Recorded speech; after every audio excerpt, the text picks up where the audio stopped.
जसा जो विषय मला दिलेला आहे की वेश्या व्यवसाय त्याच्यावर दिलेला सुप्रीम कोर्टाचा निर्णय आणि त्यातूनही जातीय द्वेष आणि जातीय मानसिकता कशा पद्धतीने ह्या व्यवसायामध्ये अधिक प्रमाणामध्ये मोठ्या प्रमाणात रुजत गेलेली आहे या संदर्भात मी बोलणार आहे। आपण सर्वांना अगोदर क्रांतिकारी जय भीम, जय संविधान। मी योगिनी पगारे, आंबेडकरी चळवळीतील संविधानवादी कार्यकर्ती म्हणून मी कार्यरत आहे आणि जेव्हा आपण आंबेडकरी चळवळीचे कार्यकर्ते म्हणून असं स्वतःला संबोधून घेतो, मला वाटतं त्या वेळेला इथली लोकशाही अबाधित राहण्यासाठी आणि लोकशाहीतील तत्व आणि मूल्य जिवंत ठेवण्यासाठी हे आपण या गोष्टीसाठी आपण प्रत्येक वेळी बोललं पाहिजे, आपण आवाज उचलला पाहिजे। त्याच माध्यमातून आज हा बोलण्याचा आणि आपल्याशी संवाद साधण्याचा हा प्रयत्न आहे। सुप्रीम कोर्टाने काही दिवसांपूर्वी आपण सगळे जाणतच आहोत की वेश्या व्यवसाय करणाऱ्या महिलांसंदर्भामध्ये एक जजमेंट दिलं होतं। 2000 हे जजमेंट याच्या आधारे दिलं होतं की लॉकडाऊनचा आता काळ होता, लॉकडाऊनच्या काळामध्ये आपण सगळेच एकदम हवालदिल झालं होतं की कुठल्याही प्रकारच्या सोयी सुविधा उपलब्ध नव्हत्या, कामधंदा नव्हता, नोकरी धंदा बुडीस गेलेला होता आणि अशा परिस्थितीमध्ये पुढे जाऊन जर आपण बघितलं की वेश्या ह्या ज्या महिला आहेत, ज्या देहविक्री करणाऱ्या महिला आहेत, ज्या स्वतःचा उदरनिर्वाह करण्यासाठी देहविक्रीचा व्यवसाय करतात, अशा महिलांचे तर फारच हाल झाले होते। त्यातून सुद्धा ह्या सगळ्या गोष्टीवरती लक्ष वेधण्यासाठी आणि त्याला ग्राउंड म्हणून पूर्वीचं 2010 मध्ये कोलकातामध्ये एका देहविक्री करणाऱ्या महिलेला तिथे गेलेल्या कस्टमरने कशा पद्धतीने तिचा लैंगिक छळ तर केला गेलाच, परंतु त्याहीपेक्षा पुढे जाऊन तिला भिंतीवरती आपटून, तिचं डोकं आपटून तिला जिवंत मारण्याचा प्रयत्न केला आणि तिथे तिचा तो अंत झाला त्या महिलेचा। ह्या सगळ्या पार्श्वभूमीवरून दिल्ली हायकोर्टामध्ये एक याचिका दाखल करण्यात आली होती। त्या याचिकेची सुनावणी याचिका मला वाटतं त्यावेळेस 2010-11ची ती याचिका होती आणि दुसरा एक याचिका आता दाखल केली होती की लॉकडाऊनच्या वेळेस की ह्या महिलांच्या बाबतीमध्ये काही सुविधा उपलब्ध करता येईल का, किंवा सरकारचं सुप्रीम कोर्टाचं न्यायालयाचं याच्यावरती काय म्हणणं आहे याच्या संदर्भामध्ये जी याचिका दाखल केली होती त्या याचिकेचा निकाल आता काही दिवसांपूर्वीच आपल्याकडे ते जजमेंट आलेलं आहे, कोर्टाने ते जजमेंट दिलेलं आहे। ह्या जजमेंटमध्ये आपण बघितलं सर्वांनी की एक सूर निघाला गेला त्याच्यातून की वेश्या देहविक्री करणाऱ्या ज्या महिला आहेत यांचा जो व्यवसाय आहे तो मान्यता प्राप्त आहे। हा एक प्रकारे प्रसार माध्यमाच्या माध्यमातून, आपल्या सोशल मीडियाच्या माध्यमातून बऱ्याच लोकांमधून असा हा प्रचार सुरू झाला की देहविक्री करणं ह्याला कायद्याने मान्यता दिलेली आहे, परंतु हा व्यवसाय आहे ह्याला कायद्याने मान्यता आहे। परंतु सुप्रीम कोर्टाने जे जजमेंट दिलं गेलंय ते जजमेंट नेमकं कुठल्या बेसिसवरती दिलं गेलंय आणि कुठल्या ग्राउंडवरती दिलं गेलेलं आहे, कुठल्या गोष्टीसाठी दिलं गेलेलं आहे आणि ते कायद्या व्यवसायाला मान्यता देत आहे की तिच्या जगण्याला मान्यता देत आहे, हे अगोदर आपण समजून घेतलं पाहिजे। सुप्रीम कोर्टाचं असं म्हणणं आहे त्या जजमेंटमध्ये की कुठलीही महिला असेल, जी अडल्ट असेल, जी सज्ञान महिला असेल, सज्ञान पुरुष असेल, असे स्त्री पुरुष जर स्वतःच्या सहमतीने जर हा व्यवसाय करत असतील तर त्याच्यामध्ये कुठल्याही प्रकारे पोलिसांनी अडथळा निर्माण करता कामा नये। ज्या प्रकारे आपण बघतो की मुंबईसारखा रेड लाईट एरिया असेल किंवा पुण्यातला विधवार पेठ एरिया असेल, हा सगळा प्रामुख्याने ह्याच्यासाठी प्रसिद्ध असलेला हा रेड लाईट एरिया आहे आणि इथे आपण त्यांची जर परिस्थिती आपण बघितली तर रात्री अपरात्री ह्या महिला ज्या काम करत असतात, हे जो त्याचं काम करण्याचा जो त्यांचा मार्ग आहे याला आपण समर्थन मुळीच करणार नाहीये, परंतु ह्या काम करत असताना त्या महिलांना रात्री अपरात्री पोलिसांनी धाड टाकणं, पोलिसांनी त्यांना जाऊन अमानुषपणे त्रास देणं, नाहक त्रास देणं, त्यांना पोलीस स्टेशनमध्ये घेऊन जाणं, त्यांच्यावरती कारवाया करणं, त्यांना अटक करणं, त्यांच्यावर गुन्हे नोंद करणं, ही जी सगळी प्रक्रिया होती, ही गोष्ट कुठेतरी थांबली पाहिजे। याच्यासाठी सुप्रीम कोर्टाचं असं म्हणणं होतं की या जजमेंटमध्ये सुप्रीम कोर्टाने सांगितलेलं आहे की भारतीय संविधानानुसार आर्टिकल 21 नुसार प्रत्येक व्यक्तीला हे सन्मानाने जगण्याचा अधिकार इथल्या भारतीय संविधानाने दिलेला आहे। डॉक्टर बाबासाहेब आंबेडकरांनी त्या संविधानामार्फत प्रत्येक लोकांना जगण्याचा, सन्मानपूर्वक जगण्याचा अधिकार इथे दिलेला आहे, तो अधिकार त्यांचा जपला गेला पाहिजे, याच्यावरती आधारित ते जजमेंट होतं। कुठलीही मुलं असतील, आज त्या देहविक्री करणाऱ्या महिलांच्या बाबतीमध्ये आपण म्हणतोय त्यांची जी मुलं असतात अशा मुलांना ज्यावेळेस त्या महिलांना अटक केली जाते, त्यांच्यावर गुन्हे नोंद केले जातात, त्यावेळेस त्या मुलांची फरफटत कशा प्रकारे होते याच्यावरती ही सगळी जर आपण प्रामुख्याने बघितलं तर फार दयनीय अवस्था त्या मुलांची असते. सुरुवातीला समाजातून बाहेर असलेला हा एक वर्ग आहे ज्याला समाजाने मान्यता दिलेली नाहीये, ज्या लोकांना जगण्याचा अधिकार इथला लोक समाज नाकारत आहे. आणि अशा परिस्थितीमध्ये त्यांच्या मुलांना शाळेमध्ये प्रवेश दिला जात नाही. बरं, शाळेमध्ये प्रवेश दिला गेल्यानंतर त्यांच्याशी अतिशय हीन प्रकारची वागणूक त्यांच्या मार्फत केली जाते. दुसरी गोष्ट आहे की अशा लोकांना आपण म्हणतो की कोरोनाच्या काळामध्ये जर आपण बघितलं की कोविडचं एवढी मोठी सगळं महामारी आल्यानंतर प्रत्येकाने इथल्या भारत देशामध्ये, भारताच्या पूर्ण जगामध्ये आता आपण बघितलं की ही जी महामारीने थैमान जे घातलं होतं, हे थैमानामध्ये जो काही त्याच्यावरती इलाज व्हावा म्हणून भारतासारख्या देशामध्ये जी कोविडची लस आणली गेली, जे इंजेक्शन कोविडचं दिलं जात होतं, त्याला कोव्हॅक्सिन आपण म्हणतो, त्या कोविडच्या लस देण्यासाठी सुद्धा एक अट होती की ज्यांना ही लस घ्यायची आहे त्यांना आधार कार्ड महत्वाचं होतं. आधार कार्ड त्यांचं असणं कंपल्सरी होतं. त्यावेळेस अशा बऱ्याचशा ह्या व्यवसायातल्या ज्या महिला आहेत की त्यांच्याकडे स्वतःचं आधार कार्ड देखील नाही आहे. त्यांच्या मुलांच्या नावामागे बापाचं नाव लागण्यासाठी सुद्धा फार त्रास होतो. त्यांच्या मुलांना शाळेत टाकताना ज्यावेळेस त्यांना आईचं नाव लागण्याचा अधिकार सुद्धा इथलं शासन आणि प्रशासन त्या मुलांना देत नाही, त्यावेळेस ती लस घेण्यासाठी सुद्धा त्या महिला त्या रोगप्रतिकारक लसीपासून सुद्धा त्या वंचित राहिलेत. म्हणजे इतक्या आपण म्हणतोय की फार आम्ही प्रजासत्ताक राज्यातले, देशातली लोक आहोत, आम्ही सुजलाम सुफलाम देशातली लोक आहोत, परंतु आजही आमच्याकडे एखाद्या महिलेला तिच्या उदरनिर्वाहासाठी ती जे काम करत आहे त्या कामाला समाज बहिष्कृत करून त्या व्यवसायालाच नव्हे तर त्या व्यक्तीला सुद्धा बहिष्कृत करण्याचं काम या भारत देशामध्ये घडतंय. फार मोठी खेदाची गोष्ट आहे.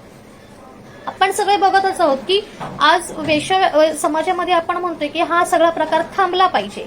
आणि काही त्याच्या पुढे जाऊन ज्यावेळेस म्हणतात, लोक म्हणत होते की आपला काही वर्षापूर्वींचं सुद्धा एक स्टेटमेंट एका महिलेने, मी त्यांचं नाव इथे घेणार नाही, त्या महिला कार्यकर्त्यांनी सांगितलं होतं की इथे हा जो वेश्या व्यवसाय करण्याचा जो व्यवसाय आहे आणि तिथे ही जी बाजू आहे ही समाजाचा समतोल राखण्याचं काम ही लोक करत असतात, त्याच्यामुळे हे काम करणं गरजेचं आहे. म्हणजे याचा अर्थ असा झाला की तुम्हाला घाण साफ करून टाकायची आहे आपल्याला, परंतु आपण म्हणतोय की समाज साफ करत असताना समाजाचा एखादा कोपरा घाणेरडा आहे तर तो राहिलेला चालेल. सगळा कचरा एकत्र घेऊन यायचा, एखाद्या डम्पिंगला टाकून द्यायचा, की डम्पिंगमध्ये काय सडत आहे, काय कशी लोक त्याच्या आजूबाजूला राहतात त्याच्याशी मात्र काही देणं घेणं नसतं. फार शर्मेची गोष्ट आहे.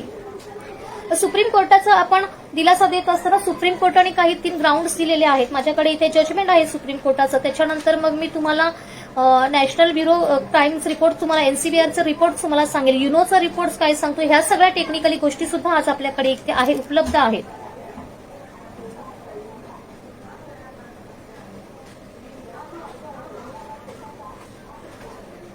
सुप्रीम कोर्टाचं म्हणणं आहे की कायद्याने ज्या काही महिलांच्या बाबतीमध्ये सुरक्षिततेसंदर्भामध्ये ज्या काही शर्ती केलेल्या आहेत, ज्या काही सुविधा उपलब्ध करून दिलेल्या आहेत, तिला सन्मानाने जगण्याचा अधिकार असेल, तिचा लैंगिक छळ रोखण्याचा अधिकार असेल, तिला समाजामध्ये मान सन्मान देण्यासंदर्भामध्ये असेल, ज्या काही महिलांच्या अंगी आधारे ज्या काही घटनेमध्ये गोष्टी रुजवल्या गेलेल्या आहेत, घटनेमध्ये त्यांचे मूलभूत फंडामेंटल राईट्स जे आहेत ते त्या महिलांपर्यंत पोहोचवण्यात आले पाहिजेत, त्यांना सन्मानपूर्वक वागणूक दिली पाहिजे. तिसरा मुद्दा आहे की त्यांच्यावरती कुठल्याही प्रकारची कायदेशीर, म्हणजे ते जर अडल्ट असतील तर त्यांच्यावरती अशा कुठल्याही, त्यांच्या सहमतीने करत असतील तर अशा कुठल्याही प्रकारची त्यांच्यावर कारवाई करणं, त्यांना त्रास देणं, त्यांना नाहक बदनाम करणं, ह्या सगळ्या गोष्टी थांबल्या पाहिजेत असं सुप्रीम कोर्टाचं म्हणणं आहे. सुप्रीम कोर्टाने कुठेही म्हटलेलं नाहीये की हा व्यवसाय म्हणून आम्ही त्याला मान्यता देत आहोत. मुळात ही खेदाची गोष्ट आहे की आपण म्हणतो की त्यांना व्यवसाय म्हणून ही मान्यता द्यावी. आजच्या जगामध्ये आपण राहतो, आज ह्या व्यवसायामध्ये आपण प्रकर्षाने जर पाहिलं तर एक नॅशनल क्राईम ब्युरो रिपोर्ट सांगतो की ह्या प्रकरणामध्ये जवळजवळ वर्षाला किती महिलांची तस्करी होते, किती लहान मुलांची तस्करी होते. आणि ह्या लहान मुलांच्या तस्करीमध्ये जर आपण बघितलं की 2018 साली सर्वोच्च न्यायालयाने पुन्हा एक खंडपीठने एक आयोग नेमला होता. त्या आयोगानुसार एक समिती गठीत केली होती. 2019 साली त्या समितीचा रिपोर्ट सादर केला गेला आणि युनोने जेव्हा त्याच्यावरती रिसर्च केलं, सर्च केलं, त्यावेळेस त्यांना असं कळालं की आपण म्हणत आहोत की आम्ही फार भारतामध्ये राहतो जिथे महिलेला अगदी देवीचा, मातेचा आणि मुळातच ही मातृसत्ताक राज्य आहे, हा मातृसत्ताक देश आहे. भारत देश जो म्हटला तर मातृसत्ताक देशाचे पुरस्कर्ते आपण जिथे म्हणतो आहोत, आपण जिथे गर्वाने म्हणत आहोत की ते स्त्रीला सन्मान आणि आदर दिला जातो, अशा महाराष्ट्र सरकारमध्ये सुद्धा या महिलांच्या तस्करीचं प्रमाण आणि त्यांना नेऊन त्यांची देहविक्री, त्यांना विकण्याचं प्रमाण आहे ना, हे सुद्धा फार मोठ्या प्रमाणावर आहे. 2018 आणि 19 रिपोर्ट सांगतो की प्रत्येक वर्षी तस्करीच्या महिलांमध्ये 2 ते 2.5 हजाराच्या संख्येने गुन्हे नोंद होत असतात. 2 ते 2.5 हजार महिला असतात की ज्यांची तस्करी होत असते, ज्यांचे बालविवाह होत असतात, ज्यांना देवदासी म्हणून सोडलं जातं. अशा प्रकारचे म्हणजे महाराष्ट्र सुद्धा ह्याच्यातून बाहेर नाहीये. राहिला प्रश्न पश्चिम बंगालचा. पश्चिम बंगालमध्ये सुद्धा फार मोठ्या प्रमाणामध्ये या महिलांची प्रामुख्याने तस्करी ही पश्चिम बंगालमध्ये होते. युनोचा रिपोर्ट असं सांगतो की ज्या काही तस्करीच्या महिला असतात, प्रतिवर्षी तस्करी झालेल्या महिलांचा जर आपण आकडा बघितला तर पश्चिम बंगाल हा 33% जातो की तिथे 33% महिलांची तस्करी केली जाऊन त्यांना महाराष्ट्रामध्ये असेल, राज्याच्या भारताच्या दुसऱ्या राज्यांमध्ये असेल, तिथे येऊन त्यांना विकलं जातं. तिथं जाऊन त्यांचा सौदा केला जातो, त्यांना नको त्या घाणीमध्ये ढकललं जातं. हा पश्चिम बंगालचा आकडा आहे. आपण सगळे बघतच आहोत की ह्या एरियामध्ये जर आपण बघितलं ना की ह्या रेड लाईट एरियामध्ये कुठल्या जातीच्या लोक असतील, कुठल्या समाजाची लोक असतील, तर बऱ्याचपैकी तिकडे ना ही बहुजन समाजातली, शोषित पीडित समाजातल्या ज्या महिला असतात त्याच तिकडे आढळून येतात. कुठल्याही उच्चभ्रू प्रतिष्ठित महिला त्या समाजाच्या त्या महिला त्या भागामध्ये नसतात, तिथे ते काम करत नसतात. पण त्यांच्यावरती काम करण्यासाठी मात्र 3% असलेल्या प्रस्थापित वर्गातल्या महिला संस्था काढून त्यांच्यासोबत काम करत असतात. त्यांचं काम करण्याचं काही काम असतं. ज्या काही महिला आता देहविक्री करणाऱ्या महिलांसोबत काम करतात त्यांचं पण आपण बघितलं ना की आता ह्या क्षेत्रामध्ये कार्यरत असल्यामुळे त्याची बऱ्यापैकी माहिती आमच्याकडे आहे. त्याच्यामध्ये सुद्धा असं आहे की ज्या काही संस्था, एनजीओ त्यांच्याबरोबर काम करत असतात, त्या एनजीओच्या ज्या महिला असतात, ज्या हेड असतात, त्या महिला सुद्धा उच्चभ्रू समाजातल्या असतात, मात्र ते काम ह्या महिलांसाठी करत असतात. त्यांचं काम काय असतं की एक तर त्यांची मुलांना त्यांच्या शाळेत गेलं पाहिजे, त्यांना शिक्षण मिळालं पाहिजे, त्यांच्या आरोग्यावरती त्यांचं काम असतं. मुलांना चांगलं आरोग्य मिळालं पाहिजे, मुलांना चांगलं शिक्षण मिळालं पाहिजे, त्यांना सोयीसुविधा उपलब्ध झाल्या पाहिजेत. परंतु कुठल्याही संस्थेचं काम हे त्या महिलेला तिथून बाहेर काढून तिचं पुनर्वसन केलं पाहिजे, याच्यासाठी मात्र अजूनही प्रामुख्याने धडाडीने कुठलीही संस्था त्याच्यावरती काम करताना अजूनही आढळत नाहीये. ही शोकांतिका आहे. म्हणजे आपण असं म्हणतो की एखादा रोग झालेला आहे, तो रोग तसाच आहे, राहण्यासाठी तुम्ही प्रयत्न कराल, परंतु तो रोग पूर्णतः नष्ट करण्यासाठी तुमच्याकडे कुठलीच उपाययोजना नाहीये, या सरकारकडे कुठलीच उपाययोजना नाहीये. हे जे सरकारमध्ये आपण बघतो की महाराष्ट्र सारख्या राज्यामध्ये सुद्धा महिलांची तस्करी केली जाते, त्यांना विकलं जातं, त्यांचा व्यवहार केला जातो, परंतु त्या व्यवहारातून बाहेर काढण्यासाठी ह्यांच्याकडे कुठली उपाययोजना सरकारकडे आहे का, तर शून्य उत्तर आहे. काहीच त्यांच्याकडे उपाययोजना नाहीये. महिलांचं पुनर्वसन झालं पाहिजे. बरं, ह्या व्यवसायामध्ये महिला ज्या काही काम करतात त्यांच्या जर आपण वयोमर्यादा बघितल्या तर जवळजवळ 16 ते 35 ते 36 वर्षापर्यंत ती महिला असते, जोपर्यंत तिचं शरीर तिला साथ देत असतं. 36 आणि मला वाटतं की जास्तीत जास्त 40 त्याचा डेडलाईन असणार. 40 नंतर त्या महिलेचा त्या क्षेत्रामध्ये काहीच उपयोग होत नाही. मग त्यावेळेस त्या महिलेचा पुनर्वसनाचा प्रश्न निर्माण होतो. अशा परिस्थितीमध्ये त्या महिलेला पुन्हा समाज स्वीकारत नाही, तिला घरातले कुटुंबातली लोक स्वीकारत नाहीत, तिला आजूबाजूची लोक स्वीकारत नाहीत. तिचं जगणं आणि मरणं अतिशय दयनीय होऊन जातं. मग त्या महिलेने जायचं कुठे, त्या महिलेने जगायचं की नाही हा प्रश्न तिच्या समोर उभा राहतो. एकतर आयुष्याची 40 होईपर्यंत ज्या काही कठीण परिस्थितीमधून ती गेलेली असते, ज्या काही वेदना तिने सहन केलेल्या असतात, त्या वेदना ती सहन करत आलेली असते आणि त्याच्यानंतर तिचं वय झाल्यानंतर तिला झटक्यात तिथून तुम्ही काढून फेकून देता आणि तिथून निघाल्यानंतर पुन्हा तिला जगण्याचा पूर्ण मार्गच बंद होऊन जातो. त्याच्यामुळे हा काही व्यवसाय नाहीये. फार लाजिरवाणी गोष्ट आहे की ज्या भारत देशामध्ये आपण म्हणतो की आर्थिक सत्ता असलेला आपला देश आहे, आर्थिक महासत्ता असलेला आपला देश आहे, परंतु ह्या देशाची फार केविलवाणी गोष्ट अशी म्हणावी लागेल की तुमचं आर्थिक नियोजन ह्या सरकारकडे आहे की नाहीये. हे आर्थिक नियोजन सरकारचं चुकल्यामुळे या महिलांना उदरनिर्वाहासाठी स्वतःचं शरीर विकण्यासारखा धंदा करावा, व्यवसाय करावा लागतो. स्वतःचा उदरनिर्वाह करण्यासाठी, पोटाची खळगी भरण्यासाठी त्या महिलांना शरीर विकावं लागतं. अशा देशामध्ये आपण कशा प्रकारे म्हणू शकतो की हा देश मातृसत्ताक आहे, हा देशामध्ये महिलेला देवीचं स्थान आहे, या देशामध्ये महिलेला शक्तीचं स्थान आहे? कुठल्या तोंडाने आपण बोलू शकतो की आम्ही इतक्या सुजलाम सुफलाम आणि स्त्री सत्तेचे पुरस्कर्ते असणाऱ्या देशामध्ये आम्ही राहतोय? आपल्याला बोलण्यासाठी याच्यामध्ये काही एक नैतिक अधिकार उरत नाहीये. जिथे तुमची अर्थसत्ता चुकलेली आहे, तुमचं आर्थिक नियोजन महिलांच्या बाबतीमध्ये चुकलेलं आहे. ते आर्थिक नियोजन तुमचं बसवण्यासाठी सरकारकडे काही उपाययोजना आहे का, प्रशासन त्याच्यावर काय करतंय का, याच्यावरती विचार व्हायला हवाय. आपण म्हणतोय की त्या व्यवसायातून बाहेर पडलं पाहिजे, त्या व्यवसायातून नक्कीच बाहेर पडलं पाहिजे. पुन्हा त्या महिलांच्या पुनर्वसनाचा प्रश्न येतो. मागेच आपण 2005चा जर निर्णय घेतला, सन 2005 मध्ये माननीय उपमुख्यमंत्री होते, आपले गृहमंत्री होते RR पाटील, त्यांनी आभा पाटलांनी चांगला निर्णय घेतला की त्यांनी डान्स बार बंदी केली होती. म्हणजे जे काही डान्स बार आहे त्या डान्स बारवर त्यांनी बंदी केली होती. काही प्रमाणामध्ये मग ओरड निघाली की ह्यांचं पुनर्वसनाचं काय, की जे पैसा त्या महिला त्या उपक्रमाच्या माध्यमातून कमवतायत, त्या माध्यमातून जेवढा पैसा मिळतो तेवढा त्यांच्या इतर कामातून त्यांना मिळणार नाही. मुळात प्रश्न पैसेचा निर्माण होत नाहीये इथे, त्यांच्या सन्मानाचा, त्यांचा जगण्याचा आणि त्यांचा अधिकाराचा निर्माण होतोय. आपण ह्या क्षेत्रामध्ये बघितलं तर बऱ्यापैकी आता आपण म्हणू की बऱ्यापैकी पुरुष सुद्धा हा व्यवसाय करायला तयार आहेत, पुरुष सुद्धा ह्या व्यवसायामध्ये उतरलेले, पुरुष सुद्धा ह्या क्षेत्रामध्ये उतरलेले आहेत. तर ह्याच्यामध्ये आणि बऱ्याच काही प्रमाणामध्ये फार छान शौकीन असं मस्त कपडे घालायला भेटण्यासाठी, स्वतःची हौस पूर्ण करण्यासाठी, अधिक काही पैसे जमा करण्यासाठी सुद्धा या क्षेत्रामध्ये काही चांगली लोक आणि प्रोफेशनल लोक आता उतरलेली काही प्रमाणामध्ये आपल्याला दिसतात. म्हणजे चांगल्या चांगल्या हॉटेल्समध्ये जर आपण बघितलं, आता सोशल मीडियाच्या माध्यमातून, गुगलच्या माध्यमातून आपल्याला कळतं, आपल्याला ते शोध लागत राहतो की बाबा कुठल्या ठिकाणी ते समोर येतं की कुठल्या ठिकाणी कशा प्रकारची लोक आहेत, अशा प्रकारची लोक सुद्धा तिथे असतात.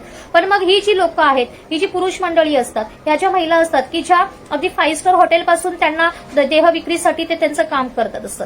तर ही जी लोक असतात ना, जे 5 स्टार हॉटेल्स असतील, जे मोठ्या मोठ्या छान पार्ट्यांमध्ये जात असतात, छान पार्ट्यांमध्ये तिकडे ते त्यांच्या लोकांचं मनोरंजनाचं जे काम करत असतात, तर अशा लोकांचा जर आपण जर आकडा बघितला तर फार कमी प्रमाणामध्ये ह्यांचा आकडा आहे. म्हणजे मला वाटतं जवळजवळ 2 ते 2.5% ही लोक असतात जी स्वतःच्या हौशीसाठी जातात. परंतु तिथे असणारी 77% ज्या महिला असतात त्या पूर्णपणे बळी गेलेल्या असतात. त्यांना नाही ह्या सगळ्या गोष्टींची जाणीव नसते ज्यावेळेस त्यांना ह्या क्षेत्रामध्ये आणलं जातं. किती महिला असतात. मी एक माझा अनुभव सांगेल की आता काही दिवसांपूर्वी ज्यावेळेस मी सामाजिक मुद्द्यासाठी ज्यावेळेस मी अरेस्ट झाले होते आणि भायखळाच्या कस्टडीमध्ये होते, जेलमध्ये होते, तेव्हा खूप महिला रात्री अपरात्री असं आणि 6 डिसेंबरचा महिना असल्यामुळे, न्यू इयरच्या असल्यामुळे ते पोलिसांच्या धाडी पडणं आणि त्यांना अरेस्ट करणं, काही नसताना त्यांना घेऊन येणं, ह्या सगळ्या गोष्टी घडायच्या. त्यावेळेस त्या महिलांशी बोलताना जी आत्मीयता त्या महिलांशी कळत होती ना, त्यावेळेस अक्षरशः असं वाटत होतं की आपण राहतोय कुठे. म्हणजे ज्या देशामध्ये आपण राहतो तिथे महिलांना काही स्थान आहे की नाही हा प्रश्न निर्माण होतो. त्या महिलांचे प्रश्न असे होते की बाबा आम्ही काम करत आहोत, ज्यावेळेस आम्हाला या क्षेत्रात ढकललं गेलं, ज्यावेळेस आम्हाला या क्षेत्रात जबरदस्तीने फेकलं गेलं, त्यावेळेस मात्र आमची जबाबदारी घेण्यासाठी कोणीही आमच्या पाठीशी उभं राहिलं नाही, कोणीही आमच्यासाठी उपलब्ध नव्हतं. परंतु मग ज्यावेळेस आम्हाला ह्या क्षेत्रामध्ये ढकलल्यानंतर, जिथे आयुष्याची 5 वर्ष, 2 वर्ष, 4 वर्ष गेल्यानंतर त्यातून बाहेर पडणं किती कठीण असतं हा त्रास त्या महिलांनाच माहिती असतो. त्या महिला अगदी आत्मीयतेने सांगतात की आता आम्ही बाहेर पडू, आजही आम्ही बाहेर पडू, आम्हालाही नाही आवडत की आमची मुलं लहान लहान घरी रडतात, आमची मुलं लहान लहान कोण सांभाळतं माहिती नाहीये आम्हाला. बरं, जे ठेकेदार असतात, काही तिथे महिला असतात की त्याच्या जागा उपलब्ध करून देतात, त्या तिथले ठेकेदार असतात, त्या जो माणूस त्यांना विकून त्या मुली खरेदी करून आणून देत असतो, त्या मुलींचा ग्रुप करणं, त्या महिलांचा ग्रुप करून एखादी जागा असते, त्या जागेमध्ये ती महिला त्या महिलांचं सप्लाय करण्याचं, ती ठेकेदार महिला जी असते ती त्यांचं सप्लाय करण्याचं काम वगैरे करत असते. तर मग त्यांचं असं म्हणणं असतं की आमची मुलं जी असतात ती आम्ही त्यांच्या जीवावरती आता त्यांना ते सांभाळतील की नाही, त्यांना ते संगोपन करतील की नाही, आम्हाला इथून जामीन मिळेल की नाही, आम्ही कधी बाहेर जाऊ, पुन्हा आम्ही याच्यातून बाहेर पडायला सुद्धा तयार आहोत, पण आम्हाला समाज त्या दृष्टिकोनातून स्वीकारणार आहे का, आमच्याशी त्या पद्धतीने वागणार आहे का, असे प्रश्न सुद्धा त्या महिलांचे होते. जवळजवळ मला माझ्या सोबत असताना, माझ्या सोबत तिकडे कस्टडीमध्ये असताना माझ्यासोबत जवळ 7 ते 8 महिला अशा होत्या की त्या रात्री अपरात्री ते पोलिस त्यांना घेऊन यायच्या आणि अगदीच हीन दर्जाची वागणूक देणं, त्यांच्याशी एकदम खालच्या पातळीवरती जाऊन बोलणं, ह्या सगळ्या गोष्टी त्यांच्या बाबतीमध्ये घडत असतात. तेव्हा त्यांच्या पूर्ण ह्याचा विचार जर आपण केला की एक माणूस म्हणून जर आपण त्यांचा विचार केला तर माणूस म्हणून ते चुकतायत का हा प्रश्न आपल्या समोर उभा राहतो. हे आपण तपासलं पाहिजे की माणूस म्हणून जन्माला येतोय, परंतु जन्माला आल्यानंतर जसं आपण म्हणतो की अन्न, वस्त्र, निवारा ह्या मूलभूत गरजा आहेत, त्याप्रमाणे आता शिक्षण आणि आरोग्य आहे, आणि शिक्षण आरोग्याबरोबरच महिलांच्या सुरक्षिततेचा प्रश्न देखील तेवढाच मूलभूत आज निर्माण झालेला आहे. कुठल्या सरकारकडे महिलांच्या बाबतीमध्ये कुठली सोयी सुविधा नसतात, कुठल्याच योजना नसतात, कुणाच्याही पॉलिटिकल पक्षाचा अगदी जाहीरनामे आपण घेतले तर इतके मोठे मोठे जाहीरनामेमध्ये स्वतः एक लाईन अजेंडा सुद्धा नसतो की आम्ही अशा अशा प्रकारे महिलांचं पुनर्वसन करू, आम्ही अशा अशा प्रकारे महिलांचं सुरक्षिततेच्या बाबतीमध्ये आमची अमुक अमुक काम असेल, असं कुठल्याच याच्यामध्ये अजेंडामध्ये साधी एक लाईन सुद्धा नसते. अशा परिस्थितीमध्ये आपण बघितलं की ह्या सगळ्या महिला अशा पद्धतीने जगत असतात. यांचं पुनर्वसन करणं गरजेचं आहे, यांना समाजात समाज मान्यता देणं गरजेचं आहे, यांच्या मुलांना स्वीकारणं गरजेचं आहे. आता काही लोक म्हणतात की कालच एक नटी आम्ही त्यांनी असं स्टेटमेंट दिलं होतं 2 दिवसापूर्वी की हा व्यवसाय म्हणून स्वीकारला पाहिजे. मी त्या अमृताताईंना एवढंच सांगेल की तुम्ही ज्या क्षेत्रामध्ये काम करत आहात ना त्या क्षेत्रामध्ये फोकस केलं तर स्वतःचं करिअर अजून थोडंसं ग्लो कराल, डेव्हलप कराल. नको त्या क्षेत्रामध्ये डोकवाल ना तर तुम्हाला काहीच हासिल होणार नाहीये. शिवाय तुमची मानसिक कुवत आहे ना ती चेक करण्याची वेळ आता आलेली आहे. मानसिक कुवत चेक करण्याची त्या फडणवीस बाईंची आता वेळ आलेली आहे. त्यांनी सांगितलं की ह्यांना व्यवसाय म्हणून स्वीकारा. ताईंना मी सांगेल की हा व्यवसाय म्हणून जर स्वीकारायचा असेल तर पहिला व्यवसाय, या व्यवसायाला तुम्ही सिक्युरिटी काय देणार आहात? सरकारमध्ये तुमचे स्वतःचे मिस्टर, तुमचे पती त्याच्यामध्ये विरोधी पक्षाची भूमिका विरोधी पक्षनेत्याची भूमिका बजावत आहेत. त्यांच्याकडे त्यांचं काय म्हणणं आहे? तुम्ही व्यवसाय म्हणून व्यवसायाला एखाद्या तुम्ही कवच देणार आहात का? एखाद्या व्यवसायामध्ये त्यांचं लॉस झालं तर तुम्ही त्यांची भरपाई देणार आहात का? बरं, त्या भरपाईमध्ये मग तुमच्याकडे काय गोष्टी आहेत, कुठल्या गोष्टी तुम्ही त्यांना भरपाई म्हणून देणार आहात? तर कुठल्याही गोष्टीमध्ये तुम्ही म्हणता प्रोफेशन म्हणून, कुठल्या व्यवसाय म्हणून स्वीकारा. प्रत्येक व्यवसायाचं प्रशिक्षण असतं. तुम्ही अशी प्रशिक्षण केंद्र उभारणार आहात का? ह्या भारत देशामध्ये अशी वेश्या व्यवसाय करण्याचे प्रशिक्षण केंद्र उभारण्यात येणार आहेत का? या प्रश्नाचं उत्तर तुम्ही दिलं पाहिजे. कुठला व्यवसाय करावा? आपल्याकडे आता बघितलं की सगळेच ऑनलाईन पण सगळे क्लासेस असतात. बांधकामाच्या क्षेत्रातलं असेल तर त्याच्यावरती ट्रेनिंग दिलं जातं.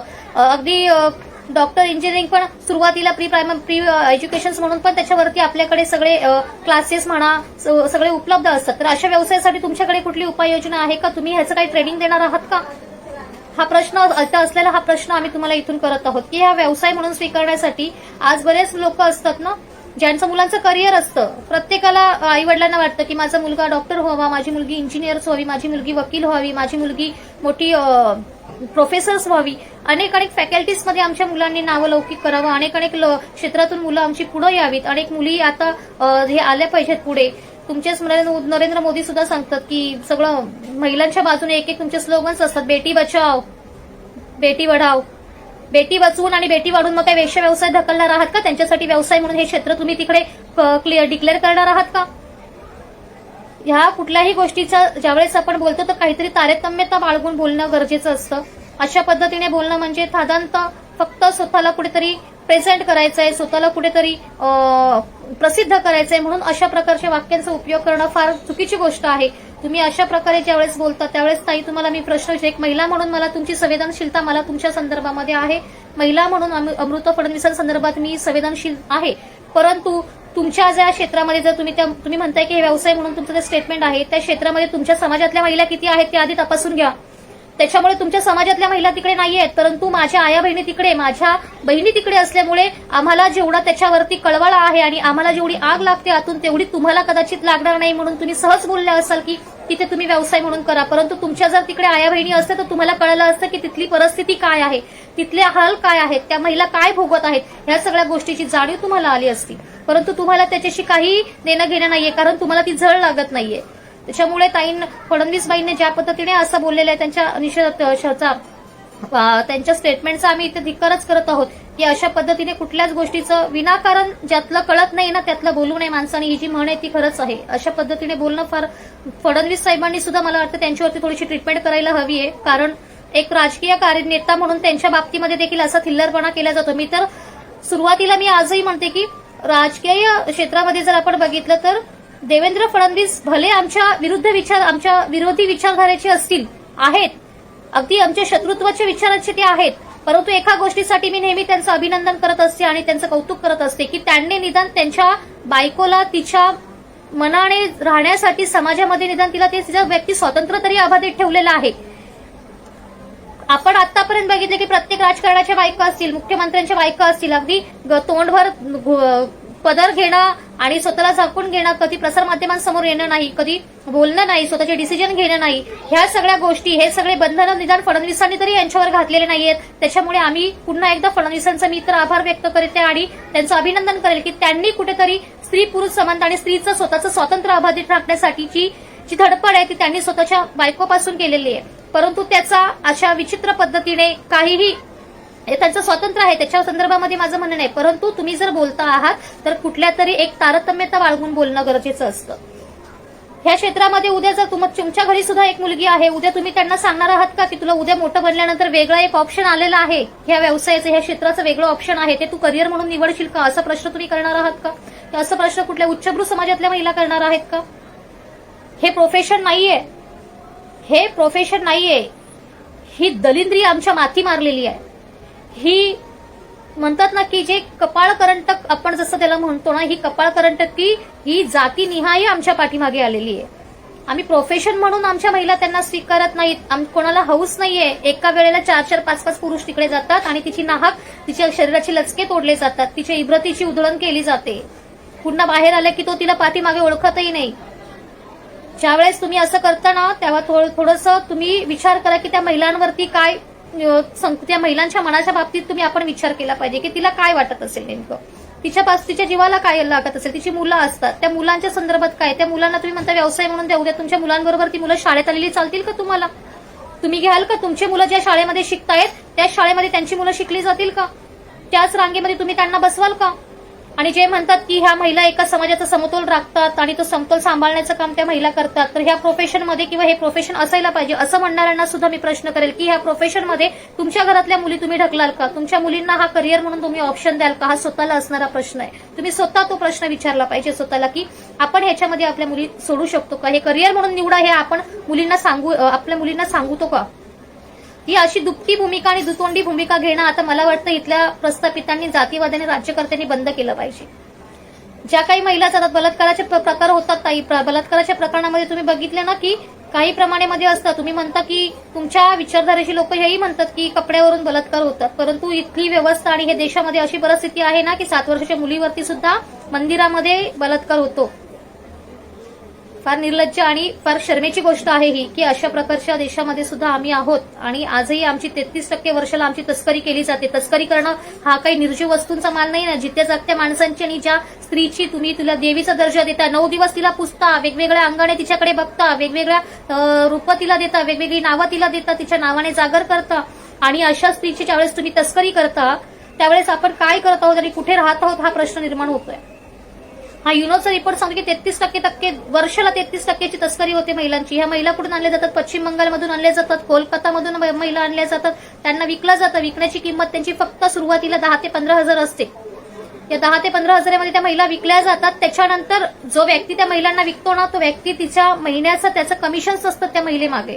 जर एखाद्या व्यक्तीने अशा 5 महिला विकल्या ना तर त्याचं ते काही महिन्याचं जे त्याचं कमिशन असेल असं केलं तरी नाहीतरी 20 ते 25 हजाराचा डल्ला तो तिथला दलाल मारत असतो. जी महिला स्वतःचं शरीर विकत असते, स्वतःचं शरीर नाईलाजास्तव देत असते, अशा महिलेचं शोषण करून खाणारी लोक, पैसा खाणारी लोक सुद्धा ह्या व्यवस्थेमध्ये, या समाजामध्ये आहेत. फार खेदाची आणि शरमेची गोष्ट आहे आपल्यासाठी. पुन्हा म्हणलं की अशा पद्धतीने ह्या सगळ्या गोष्टींचं आपण म्हणत असताना की ह्या सगळ्या गोष्टींचा नायनाट कसं करतील ह्याच्याकडे आपण प्रामुख्याने लक्ष दिलं पाहिजे. ज्यावेळेस बाबासाहेबांना कामाठीपुरातल्या महिलांनी पैसे गोळा करून बाबासाहेबांच्या चळवळीसाठी दिलं होतं त्यावेळेस बाबासाहेबांनी सुद्धा तो पैसा नाकारला होता. कारण माझ्या बहिणींच्या आयांची इज्जती विकून जर हा पैसा मला चळवळीसाठी हवा असेल तर मी चळवळ बंद करेल असं बाबासाहेबांनी सांगितलं होतं. त्या बाबासाहेबांनी दिलेल्या घटनेवरती आज आपण चालत आहोत. त्या बाबासाहेबांनी दिलेल्या घटनेवरती, त्याच्या संविधानावरती आज सगळं राज्याचं सरकार चालत आहे, सगळं राज्य चालत आहे, देश चालत आहे. आणि त्यांच्याच देशामध्ये, त्याच राज्यावरती, ज्या राज्यामध्ये संविधान लागू आहे अशा देशामध्ये आपण राहत असताना सुद्धा आपण म्हणतोय की हा महिलांचा शरीर विकण्याचा एक व्यवसाय झाला पाहिजे. असं बोलून चालत नाही. तर त्याच्यामध्ये जे होणारे दुष्परिणाम आहेत, त्याच्यातून होणारी जी हेळसांड आहे, जी अवहेलना आहे, ह्या अवहेलनेचा कधीतरी आपण विचार केला पाहिजे माणूस म्हणून. आणि शक्य तेवढा प्रयत्न करता येईल की हा जो प्रवाह आहे या प्रवाहातून ह्या महिलांची मुक्तता करून त्यांचं पुनर्वसन कशा पद्धतीने केलं पाहिजे, त्यांची ज्या काही कुवऱ्या मुली असतात त्यांचे पुढे जाऊन त्यांच्या लग्नांचा विचार कशा पद्धतीने केला पाहिजे, त्यांच्याशी कोणी लग्न करायला तयार होणार आहे का, त्यांच्या बाबतीमध्ये हा सगळा विचार करणं आपल्याला गरजेचं आहे. पुन्हा सांगेल की देह विक्री करणं आणि देह विकून खाणं याच्यापेक्षा या अशा देशामध्ये आपण राहतो. मला खरंच फार म्हणजे शर्मेची गोष्ट वाटत आहे की अशा देशामध्ये राहतो जिथे आम्हाला शरीर विकून खावं लागतं, जिथे पोट भरण्यासाठी स्वतःचं शरीर विकावं लागतं. कारण इथली नियोजन अर्थव्यवस्थाच नियोजित नाहीये. यांनी महिलांच्या सक्षमीकरणासंदर्भामध्ये कुठलीच उपाययोजना करून ठेवलेली नाहीये. महिलांच्या शैक्षणिक संदर्भामध्ये कुठलीच उपाययोजना करून ठेवलेली नाहीये. महिलांच्या आरोग्य संदर्भामध्ये कुठलीच उपाययोजना करून ठेवलेली नाहीये. अशा परिस्थितीमध्ये इथे महिलेने जगायचं की जन्माला येणाऱ्या मुलीला जसं म्हणते करतात ना की आताच मी म्हटलं की नरेंद्र मोदीजींनी जो नारा दिला की बेटी बचाओ बेटी पढाओचा, परंतु अशा राज्यात जर बेटी वाढवायची असेल तर मला वाटतं ती बेटी जन्माला घालायची की नाही हा प्रश्न आता मला निर्माण होतोय. आणि ज्या काही अशा गोष्टी लोक सांगत आहेत की ह्याला व्यवसाय म्हणून मान्यता द्या, हा समाजाचा अमुक अमुक भाग आहे, हे व्यवसाय म्हणून ज्यांना हे दुपटी भूमिका घेत आहेत त्यांना पुन्हा सांगेल की हे तुम्ही तुमच्यापासून सुरुवात करा. ही तुम्ही तुमच्यापासून सुरुवात करणार आहात का? आम्हाला कुठल्याच महिलेसंदर्भामध्ये असं बोलायचं योग्य सुद्धा वाटत नाहीये की अशा पद्धतीने त्यांच्याशी बोललं पाहिजे, परंतु अशी तुमची दुपटी भूमिका असणं फार चुकीची गोष्ट आहे. आणि आजही त्या महिलांची जातीनिहाय जर आपण तुम्ही वर्गवारी केली तर त्याच्यामध्ये पुन्हा कास्टिझम तुम्हाला दिसून येईल की कुठल्या समाजातल्या त्या महिला सगळ्या लोअर कास्टच्या महिला असतात. त्याच्यामध्ये पश्चिम बंगालच्या महिला असतील, उत्तर प्रदेशमधल्या महिला असतात, महाराष्ट्रामधल्या काही महिला असतील, ह्या सगळ्या खालच्या जातीतल्या महिला असतात. कुठल्याही भटाबामणांची बाई याच्यामध्ये लवकर दिसत नाही. त्यांच्यावर काम करण्यासाठी तुम्ही येता मोठमोठ्या सरकारच्या योजना घेऊन येता, परंतु त्याचाही बट्टाबोळ केला जातो. त्याच्या संदर्भातही कुठली ठोस उपाययोजना ही सरकार किंवा ह्या व्यवस्था करत नाहीये. सरकारला आता जर पुन्हा ह्या महाविकास आघाडीचं हे राज्याचं जे सरकार आहे त्या महाविकास आघाडीच्या सरकारला सुद्धा कुठलीच जर खबरदारी महिलांच्या बाबतीमध्ये त्यांच्या आर्थिक नियोजनामध्ये जर कुठलीच खबरदारी, कुठलीच योजना, कुठलीच उपाययोजना, कुठलंच त्यांच्यासाठी गणित नसेल तर हे सुद्धा सबसे फेल झालेलं सरकार आहे. कारण मी स्वतः सांगेल की आता गेल्या वर्षभरामध्ये सुद्धा आपण पाहिलं तर ह्याच सरकारच्या राज्यामध्ये सुद्धा किंवा बीजेपी सरकारच्या मध्ये सुद्धा कुठलंही सरकार असेल परंतु ती चालवणारी व्यवस्था, ती लोक जर योग्यरित्या असतील तर अशा प्रकारे महिलांची तस्करी होणं, महिलांवरती बलात्कार होणं, महिलांना विकलं जाणं, महिलांना मारलं जाणं, त्यांच्या सन्मानाशी छेडछाड करणं, ह्या सगळ्या गोष्टी कुठेतरी थांबतील. आणि या थांबण्यासाठी आपण सगळ्यांनी एकत्र येऊन कटिबद्ध राहिलं पाहिजे. आणि पुन्हा एकदा सांगेल की फडणवीस ताईंनी जे काही सांगितलेलं आहे ह्याचा घटनेचा आम्ही जाहीर धिक्कार निषेध करत आहोत. आणि हा सगळा करण्या अगोदर आपण स्वतःपासून आपल्याला टेस्ट केलं पाहिजे आपण की आपल्याला जर समजा उद्या ही परिस्थिती निर्माण झाली तर आपण त्याच्या सामोरे जाऊ का, आणि त्याच्यानंतर मग आपण दुसऱ्याला उपदेश केले पाहिजे. त्याच्यामुळे जिकडं जे काही क्षेत्र आहे आपलं त्या क्षेत्रामध्ये आपण आपलं करावं, करिअर करावं, त्याच्यावर फोकस करावा, त्याच्यावर ग्लो करावा. परंतु अशा पद्धतीने काही एक स्टेटमेंट देणं म्हणजे तुमचे आयक्यू लेवल किती हे टेस्ट करणं गरजेचं आहे. फडणवीस साहेबांना जाता जाता सांगेल की हा व्हिडिओ जेवढा शेअर होईल की तुमचं जर पुढचं राजकीय करिअर जर अबाधित ठेवायचं असेल ना तर या ताईंचं पहिलं काहीतरी मानसिक मेंदूचं तपासून घ्या. तो मेंदू तपासल्याशिवाय का तुम्हाला पुढे राजकीय अजून उडी घेता येणार नाही असं मला तरी वाटतं. त्यांच्यावरती पहिला तुम्ही इलाज करा, नंतर तुम्ही हे दुसऱ्यांवरती रेघोटे ओढणं बघा एकमेकांवरती. परंतु पहिल्यांदा त्या महिलेचा ताईचा इलाज करावा आणि मग नंतर फडणवीस साहेबांनी सुद्धा पुढे राजकीय त्यांची कारकीर्द वाढू शकते असं मला वाटतं. आणि ह्या सगळ्या घटनेला सुप्रीम कोर्टाचा जो निर्णय आहे तो निर्णय आपण त्याच दृष्टिकोनातून बघितला जावा. त्याला वेगळ्या पद्धतीने आपण वळण देण्याचा प्रयत्न करत आहोत हे जाणून बुजून होत आहे. याला आपण कुठेतरी आळा घातला पाहिजे आणि हे थांबवण्यासाठी, या महिलांचं शोषण थांबवण्यासाठी, त्यांना सन्मानपूर्वक जीवन जगण्यासाठी जे काही करता येईल त्या दृष्टिकोनातून प्रयत्न करूयात. आणि ह्या देशाला अभिप्रेत असणारी, ह्या संविधानाला अभिप्रेत असणारी जी लोकशाही आहे, ज्या लोकशाहीतील तत्व आहेत, जी कलमं आहेत, ह्या सगळ्याचं आपण सांभाळण्याचं काम आपण त्यांना करूयात. आणि याच्यासाठीच आपण तयार असलेलं हवेत. आणि आपण एक आंबेडकरवादी चळवळीतील कार्यकर्ते, आपण एक बहुजनवाद मांडणारी लोक जी आहोत, जी तळागाळातल्या 85% प्रतिनिधित्व करणारी आपण लोक आहोत, तर अशा लोकांसाठी आता आपल्याला काम करणं गरजेचं आहे. की आपण म्हणतच आहोत की आम्ही शाळेसाठी संघर्ष करतो, आपण शिक्षणासाठी संघर्ष करतो, आरोग्यासाठी करतो, जगण्यासाठी करतो, परंतु अशा समाजातून सुद्धा फेकून दिलेला काही एक वर्ग आहे, त्यांना पुन्हा मुख्य प्रवाहात आणण्यासाठी आपल्याला जे काही करता येईल ते आपण करण्यासाठी एक कटिबद्ध राहूया. आणि पुन्हा एकदा बहुजन संघटक ह्या फेसबुक पेजने बोलण्यासाठी इथे बोलवलं होतं, त्याबद्दल मी बहुजन संघटकचे संयोजक आमचे भाऊ राहुल खांडेकरजी असतील, आमचे सहकारी परिवर्तनाच्या चळवळीतील खंदे सहकारी आणि आमचे मार्गदर्शक सर्वजित बनसोडे सर असतील, ह्या सर्वांचं आणि ह्या बहुजन संघटक टीमचं मी आभार व्यक्त करते आणि थांबते. जय भीम, जय संविधान.